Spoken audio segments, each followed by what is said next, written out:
Alice, are you going toward one-to-one in your schools, or are you moving that way? I imagine funding obviously is a major issue. The major issue.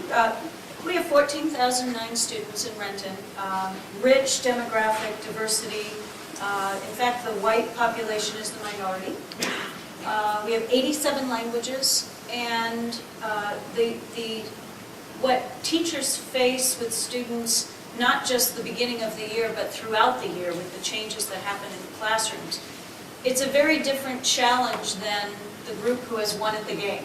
And so I don't know if it's an advantage that they're more willing, but the staff understands the differences in the challenges they face and are hungry for the tools and the research information of what works, because we don't have time anymore to try things out. So technology-wise, we're not there. We're not contemplating the one-to-one at this point, because it really more is about second-level change with helping staff and parents and our community to understand the challenges that are faced and the strategies to overcome some of the challenges that are very different in Renton than in Lake Washington. So our answer right now is not the tool of a one-on-one.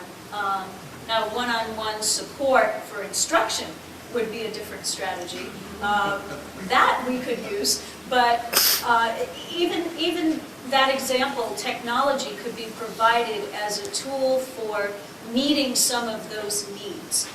In a classroom of 30 students, half of them could speak different languages, and not even 2 of them speak the same one. So you have 15 kids speaking English, another 15 who are speaking all different languages, and some of them have never been in school before, and it's a 7th grade class.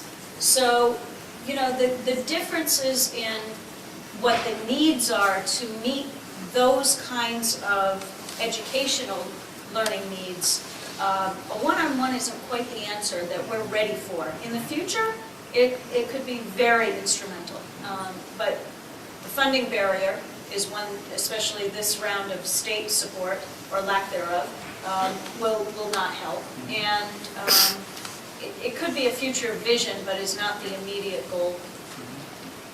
Interesting. One of the things, Bob, just a final comment, is that we currently, our mindset around what one-to-one is typically a laptop for every kid. And the world is changing very rapidly. And so it may very well be that one-to-one may mean a mobile device, it may mean a laptop, it may mean a number of different things. And what's one of the dilemmas is often change in investments takes so long to capitalize inside of school systems that by the time you've made the change in the investment, the world's changed all over again. The rules have changed. And so it's a bit of a dilemma for us to make the right kinds of investments at the right time. And timing is everything, so that we can actually use them as a catalyst for learning in the most appropriate way. In our pre-interview, you mentioned something about the cost of that one-to-one equipment versus... Absolutely. I would like to add that I think the driving force behind our community allowing us to purchase the one-to-one laptops for grades 5 through 12 in the 2006 capital bond, which I don't recommend. I think tech levies are by far the better way to purchase that equipment, but folks that preceded me made that decision and went that direction. Has its limitations, it's made it very difficult for our IT department. But one of the driving forces behind that was leveling the playing field. In Shoreline, and we probably used to be very much the demographic of Lake Washington, we are now nearly 25% free and reduced lunch.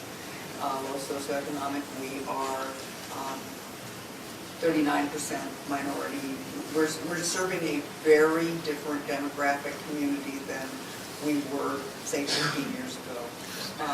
And that motivation to make sure that all kids had access to the same research tool, information, product tool, creating things, it really did make it possible to level that playing field, and I think that's a driving force. And your question was, is it sustainable, affordable? Probably not with, I mean, we're taking over a $3.2 million hit in our state funding from this year to next year. If that kind of trend continues, we expect, first of all, we expect the next year to be worse than that. I suspect it's not sustainable the way the current model is working. I do think, however, our IT department and others have the vision that web books at an inexpensive rate, like the small, if they can make them attractive to an older student, not look like a Fisher-Price toy, but actually make a web book that is in that $200 to $400 range, where you don't have the hard drive needs, you don't have the software needs, but rather you connect and everything is there. I think it is sustainable, and I think we hope that will happen by the time the current flat books that we have truly are failing. I've been waiting for that device for quite a while. Yes. That does more. I would point out that this lower right-hand corner school is a private school. They have enormous problems funding technology. I think their computer to student ratio is like 8:1 or 9:1 compared to public schools, which is considerably lower ratio. And I'd also say that so they're doing it without using a lot of technology. So getting to this model doesn't necessarily require it.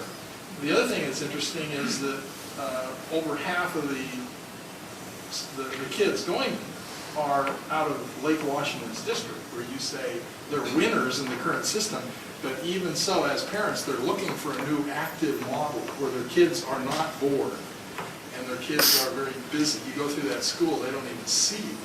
They're busy. They don't see you because they're so busy working on things. How do you create that? You're moving there, and also, I guess the keynoter this morning really impressed me with the cell phone, the use of the cell phone. We don't allow cell phones. So how do you, as a superintendent, make that trade-off with a new technology? You want them to use it, but you know it can be abused. Yeah.